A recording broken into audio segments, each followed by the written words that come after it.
Hello, this video will go over troubleshooting on our G series ePorts. This particular video is going to focus on your device saying establishing connection. So the device has been on the machine and you come back to it and you're looking at it and now all of a sudden it's saying establishing a connection. There are several things you want to check for. One of the most obvious is once you open up the machine, because possibly the antenna cables have been pulled off, which in this case you can see the antenna's cables are missing. First thing to look for. So you can find your cables just to make sure they're secure. Even if they're plugged in, you still might want to unplug them and reseat them just to make sure that they are seated properly, because they do have to snap into place. They can be pushed in and not snap into place and you won't get a good signal. If that doesn't solve it, the next thing you want to take a look at is how are the antennas in this machine set up. You can see that they're sitting inside the machine. We'll pull one down here. It's all bundled up. That all creates an issue. And just to try to demonstrate that, what we'll be able to do is hit the signal button. And we're going to shut the door because that's the only true way to get the signal strength. When your antennas are on the inside, and you got to let this thing sit for a little bit so that it calibrates it.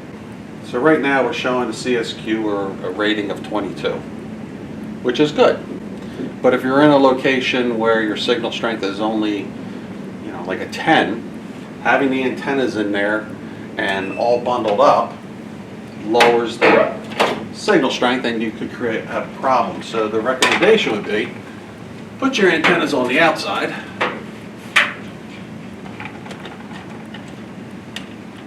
Put a hole in the top of the machine so you can run it in.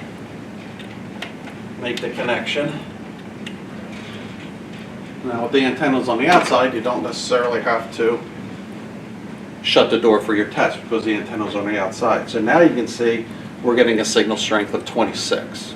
So you can generally see a difference of 4 to 6 points on your signal strength just by having it put on the outside of the machine. And again, if your signal strength is poor in there, where we have real good signal strength, but if you're in an area where it's poor and you're registering a 13, if you drop 4 to 6 points, now you're in an area where you could go offline or cards will not be authorized because it can't hold the signal long enough to complete the transaction.